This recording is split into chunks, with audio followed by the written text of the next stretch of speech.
வழிமாறுகளை இழிவுபடுத்துகிறார்கள் யாரோ அவர்கள் தான் இழிவாக ஆவார். அப்ப பூசரி இமாம் சொன்னாங்க, கஷம்சி, சூரியனை போல கண்மணி நாயகம் ஸல்லல்லாஹு அலைஹி வஸல்லம். சூரியன் எப்படி? தல்ஹருல் ஐனைனி மின் போதி சகீரத்தன். தூரத்திலிருந்து பார்த்தா சூரியனை சிறிசாகத்தான் தெரியுது, சின்னதா தெரியுது. கையால பிடிக்க இயலும் போல எங்களுக்கு விளங்குது சூரியனை. ஆனா உலகத்தை விட எத்தனையோ மடங்கு பெரியது. உலகத்தை விட, இலங்கையை விடவல்ல, உலகத்தை விட எத்தனையோ மடங்கு பெரியது. தூரத்திலிருந்து பார்த்தா சிறிதாக விளங்குது. சரி, தூரத்திலிருந்து பார்த்தா தான் சூரியன் சிறிசி. கிட்ட போயிட்டு பார்ப்போமே, அப்ப சரியான சூரியன் சூரத்தை என்று பார்த்தா அமமி, நெருங்கி பார்த்தா கண் ரெண்டும் குருடாகி கண் அழிஞ்சு போயிடும். சூரியனுக்கிட்ட நெருங்க இயலாது.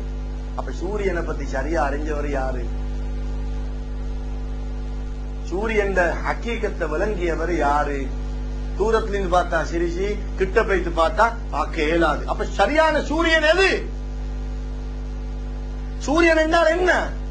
சூரியன் சூரியன் சொல்லிக் கொண்டிருக்க வேண்டியதான் மௌத்தாகும் வரையில. சூரியன் ரகசியத்தை யாரும் அறியல்ல.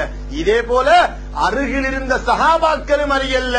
தொலைவில் இருந்து 1400 வருஷத்துக்கு பிறகு, 1800 வருஷத்துக்கு பிறகு பார்க்கிற நாங்களும் அறியல்ல. வெறும் எழுத்தை பார்த்து இவங்க தான் ரசூல் ஸல்லல்லாஹு அலைஹி வஸல்லம் நம்பிக்கொண்டிருக்கிறோம்.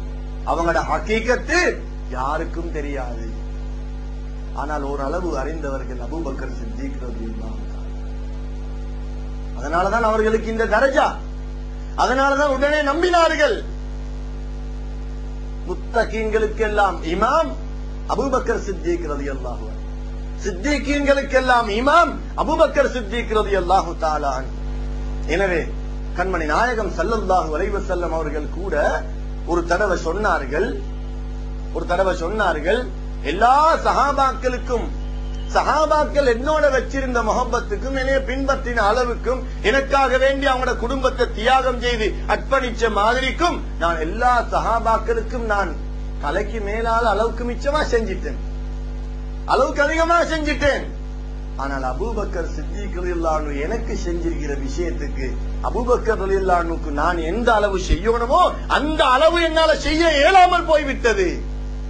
எனவே அபூபக்கரை நான் அல்லாஹ்விடத்தில் பாரம் சாட்டுகிறேன். அல்லாஹ்வே அவருக்கு பார்த்து கொடுக்கிறேன்.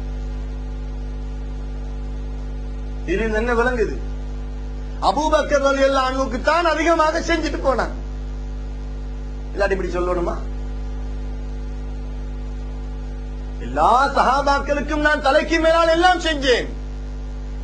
என்னென்ன தேவையோ அவ்வளவும் செஞ்சு கொடுத்தேன் என்னோட இருந்ததுக்காக. மாஷா அல்லாஹ். ஆனா அபூபக்கர் ரலியல்லாஹு அன்ஹுக்கு மட்டும் என்னால் ஒன்றுமே செய்ய எல்லாம் போயிட்டது. செஞ்சது எனக்கு திருப்தி இல்ல. எனவே என்னுடைய ரப்பாகி அல்லாஹ்வுக்கு நான் பாரம் சாட்டுகிறேன். அவன் எதை கொடுக்கணுமோ அவ்வளவே கொடுக்கட்டும், அது போதுமே, அவங்களுக்கு தான் கூட கிடைச்சது என்றது. அப்படிப்பட்ட அபூபக்கர் சித்திக் ரலியல்லாஹு அன்ஹு அவர்கள் எந்த அளவுக்கு இஸ்லாத்தில் பேணுதலாக இருந்தார்கள், எந்த அளவுக்கு அவர்களுடைய ஈமான் பக்குவமாக இருந்தது என்றதை கொஞ்சம் நாங்க சிந்திச்சு பார்க்கணும். அந்த ஹிரா குகையில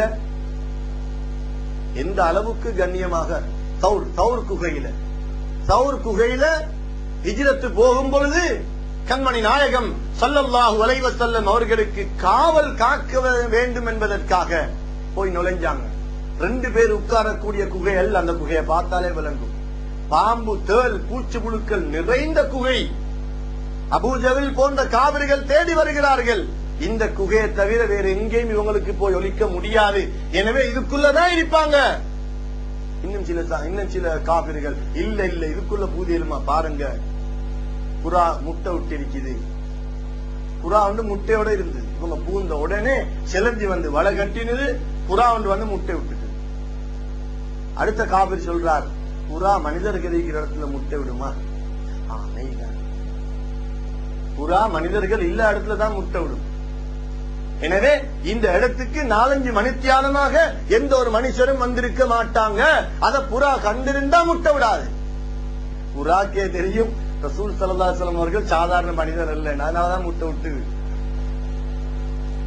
நாங்க எப்படி பாக்கிறோம்?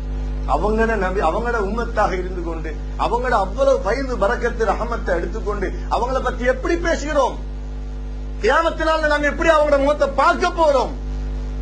அவங்களோட சுன்னத்தான வழிமுறைகளை கேள்விப்படும் போதெல்லாம் பின்பற்றணும் என்ற ஒரு ஆசை எங்களுக்கு வருகிறா?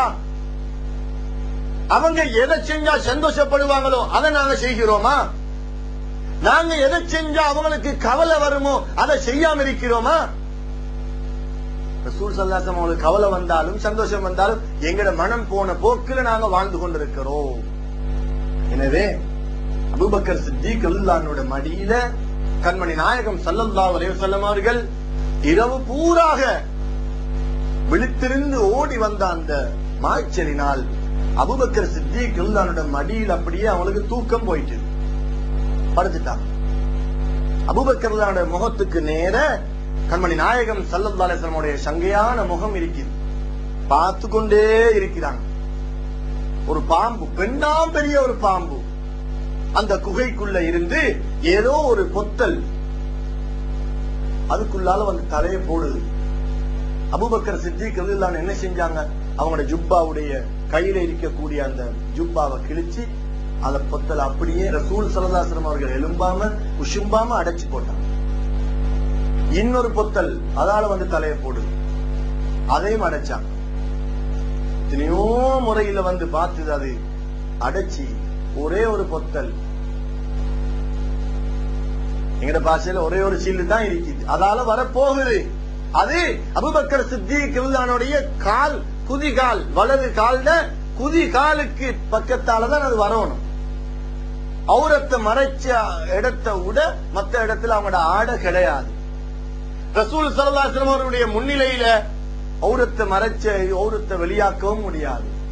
வேற மறைக்கிறதுக்கு ஆடையும் கிடையாது. தன்னுடைய உடம்பு மட்டும் தான் இருக்குது. பாம்பு வெளியில தலைய போடுது. என்ன செஞ்சாங்க?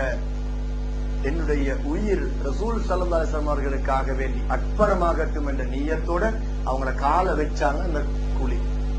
அந்த குழி வச்ச உடனே கொத்தி பெரிய ஒரு பாம்பு, ஆயிரக்கணக்கான வருஷம் அந்த குகையில வாழக்கூடிய அந்த பாம்போட விஷம் எப்படி இருக்கும்? விஷம் உடம்புல ஏறி ஏறி வந்து பொறுத்து கொள்ள முடியாம கண் கலங்கி ஒரு கண்ணீர் சொட்டு கண்மணி நாயகம் ஸல்லல்லாஹு அலைஹி வஸல்லம் உடைய சங்கையான வதனத்துல வந்து விழுந்து, சொக்கேன்னு சொல்லுவோமே, கன்னத்துல வந்து விழுந்த உடனே எலும்பிட்டாங்க. எலும்பி அபூபக்கரே என்ன நடந்தது என்று கேட்டாங்க. கண்ணெல்லாம் சிவந்து, உதடுகள் எல்லாம் நடுங்குது, மேலெல்லாம் அப்படியே சிவப்பாக நஞ்சி அப்படியே மேல ஏறி கொண்டு வர, யா ரசூலல்லாஹ் என்னை பாம்பு கடிச்சிட்டு. உடனே சங்கையான அந்த உமிழ் நீரை எடுத்து ஜம்சம் தண்ணீர் கிணத்துல கூட ரசூல் ஸல்லல்லாஹு அலைஹி வஸல்லம் உடைய சங்கையான உமிழ் நீர் இன்றும் இருக்கிறது.